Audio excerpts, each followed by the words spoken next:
apa kabar? Kakak harap semua adik-adik sehat-sehat ya. Yuk kita akan mulai ibadah pagi hari ini. Sebelum itu kita akan berdoa bersama-sama. Yuk lipat tangan, tutup mata, kita akan berdoa. Tuhan Yesus yang baik, terima kasih Tuhan atas penyertaan-Mu dari malam hingga pagi hari ini Tuhan. Kami dapat beribadah kembali Tuhan untuk memuji dan memuliakan nama-Mu Tuhan. Tuhan kiranya sertai kami Tuhan pada ibadah pagi hari ini Tuhan. Dari awal sampai akhir kami serahkan di dalam nama Tuhan Yesus Kristus. Kami sudah berdoa dan mengucap syukur. Haleluya, amin. Adik-adik, yuk kita akan nyanyi sama-sama, jangan pernah menyerah.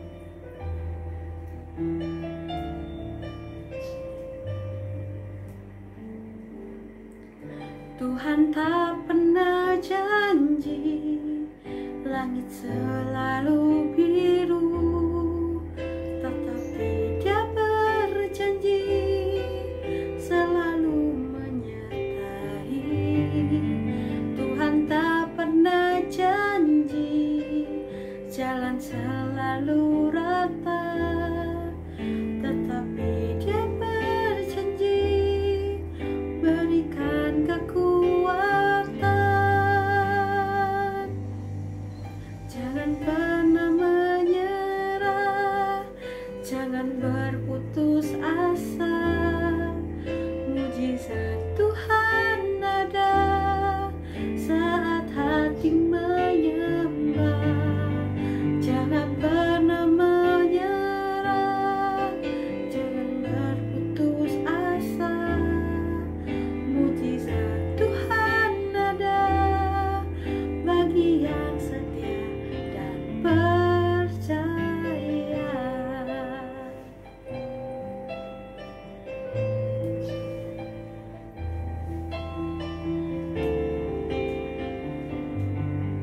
Kita nyanyi dari awal ya adik-adik.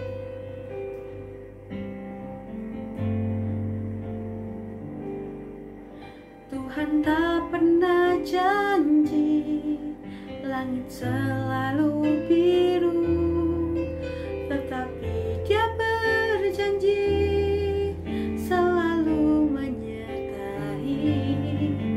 Tuhan tak pernah janji jalan selalu rata, tetapi Dia berjanji berikan kekuatan.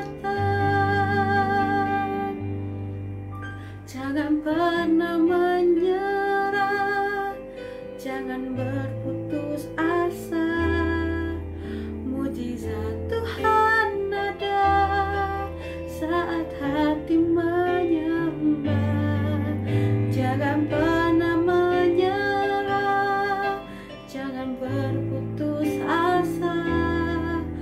Mujizat Tuhan ada bagi yang setia dan percaya. Jangan pernah menyerah, jangan berputus asa. Mujizat Tuhan ada saat hati menyembah. Jangan pernah menyerah, jangan berputus asa. Mujizat Tuhan ada bagi yang setia dan percaya. Adik-adik, yuk bangkit berdiri, kita nyanyi dan gerak sama-sama ya.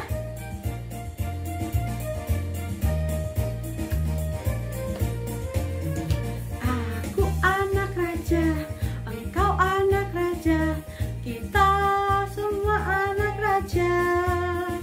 Aku anak raja, engkau anak raja, kita semua anak raja.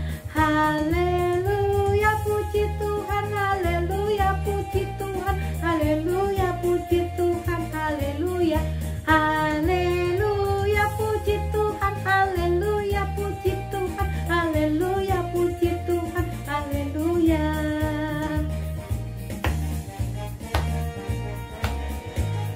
Kita akan nyanyi sama-sama dari awal ya.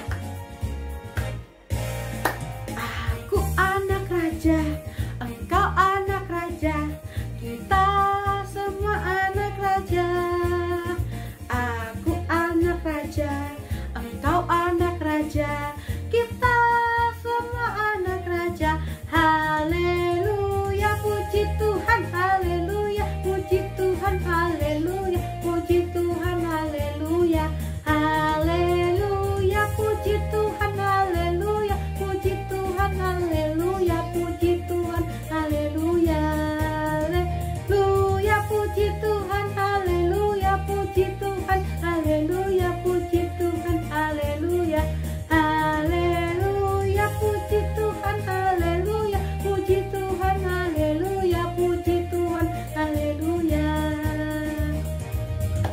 tangan buat kemuliaan Tuhan Yesus, adik-adik.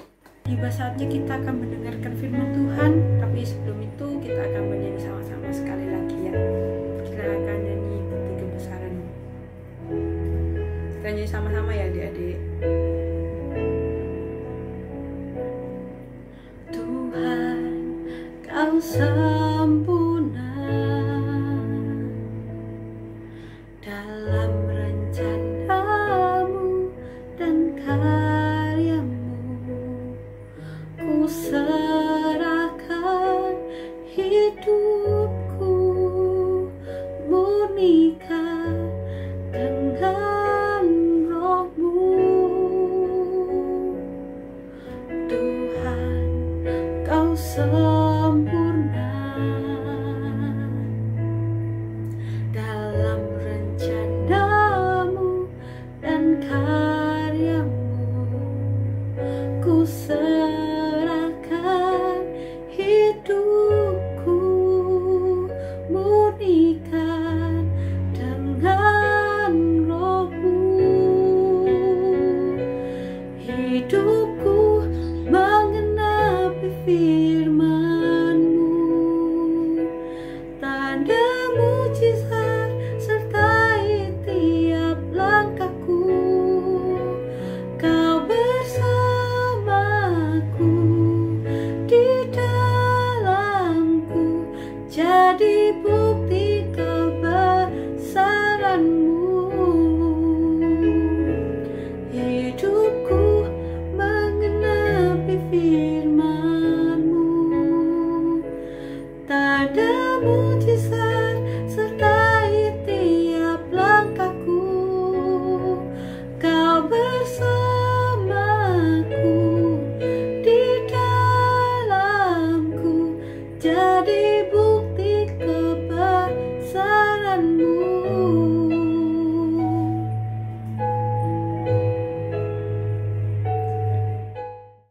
Sebelum kita mendengarkan firman Tuhan, mari kita berdoa.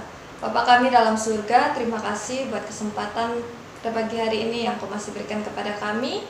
Kami boleh memuji, memuliakan Engkau, dan kami mendengarkan firman-Mu. Roh Kudus menolong setiap kami dimanapun kami berada, biarlah kami boleh memahami firman Tuhan dan melakukannya dalam kehidupan kami.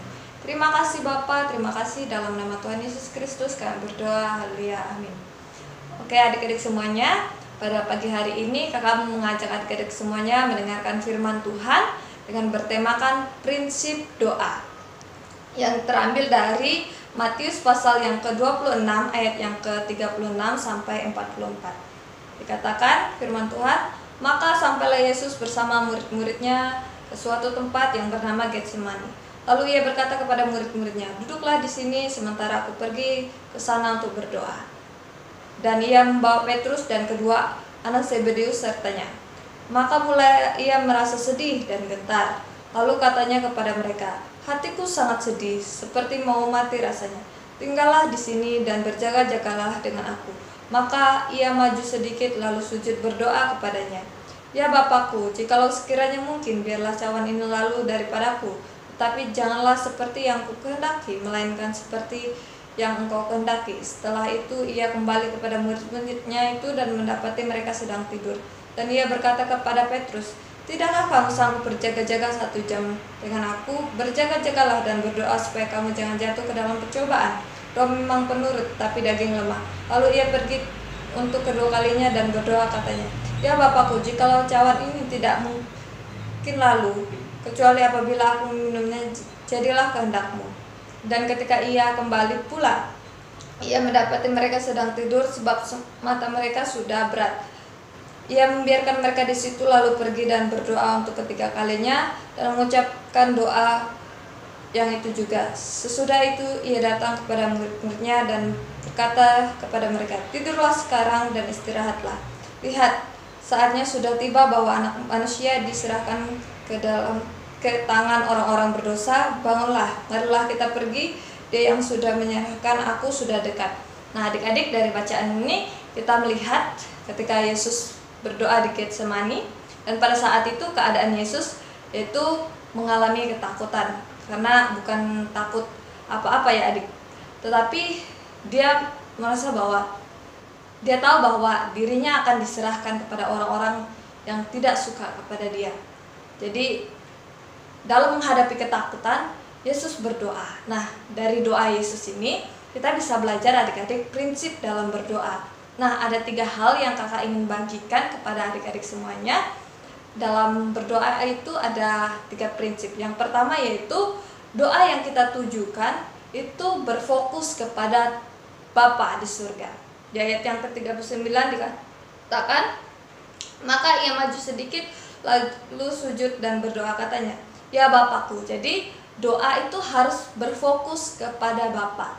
Jadi adik-adik, kalau kita meminta sesuatu tentu ada orang yang kita tujukan, ya, seperti itu adik-adik. Demikian juga ketika kita berdoa, fokus doa kita itu benar-benar harus fokus kepada Bapa kita, karena Bapa kita lah yang memberi segala apa yang kita minta, seperti itu. Karena Bapa tahu apa yang ada dalam kehidupan kita, seperti itu. Jadi kita patut meminta kepada Bapa kita yang di surga. Yang kedua yaitu menyerahkan segala sesuatu pada kehendak Tuhan. Nah, dalam berdoa juga kita perlu menyerahkan sesuatunya kepada Tuhan.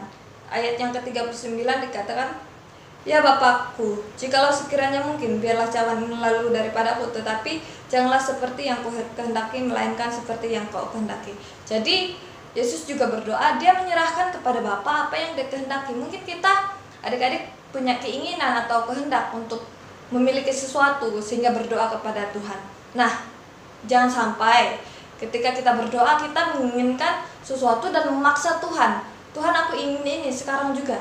Dan itu tidak mungkin adik-adik. Yang perlu kita ketahui bahwa dalam berdoa kita perlu menyerahkan segala sesuatunya kepada kehendak Bapa. Mungkin kita mengucapkan doa kita, tetapi terjadinya atau tidaknya sesuatu itu atas seizin daripada Tuhan, seperti itu. Karena Tuhan tahu apa yang terbaik bagi kita. Nah, hal yang ketiga atau yang terakhir yaitu prinsipnya yaitu berdoa kepada Tuhan tidak cukup sekali. Nah, Yesus saja berdoa kepada Bapanya tidak cukup sekali adik-adik. Dia berulang-ulang kali. Dikatakan ayat yang ke-44 di situ, dan doa untuk ketiga kalinya. Nah, jadi Yesus datang dan berdoa untuk ketiga kalinya. Dan di situ kita bisa belajar bahwa kita itu tidak cukup sekali, 2 kali untuk berdoa. Kita perlu berulang-ulang kali. Meskipun mungkin jawaban kita itu apa yang kita doakan itu belum bisa terjadi saat itu juga, tetapi kita perlu berdoa. Jangan sampai kita udah karena merasa bahwa kita sudah sering berdoa kepada Tuhan dan Tuhan belum menjawab doa kita, dan kita akhirnya berputus asa dan kita tidak mau datang kepada Tuhan. Bukan begitu adik-adik. Kita perlu belajar seperti Yesus, datang berulang-ulang kali kepada Bapa kita, karena pastilah Tuhan akan mendengar apa yang kita perlukan. Jadi itu yang bisa kakak bagikan kepada kita semuanya. Mari kita tundukkan kepala. Bapa, terima kasih buat kemurahan-Mu. Pada pagi hari ini kami boleh belajar merenungkan kebenaran firman-Mu, bagaimana kami harus berdoa seperti Engkau berdoa kepada Bapa di surga. Dan ajarlah kami untuk melakukannya dalam kehidupan kami. Terima kasih Bapa, terima kasih. Dalam nama Tuhan Yesus Kristus kami berdoa dan mengucap syukur. Haleluya, amin. Shalom, mari dikasih dalam nama Tuhan Yesus. Gimana kepada adik-adik hari ini? Kakak yakin dan percaya pada adik sudah dalam keadaan sehat. Berikut ini kakak akan menyampaikan beberapa pengumuman Abi Maranatha. Fellowship Abi Maranatha diadakan pada Senin pukul 6:30 malam. Kakak harap adik-adik semua dapat join dalam fellowship ini, karena kita ada mendengar firman Tuhan loh, tapi juga ada games.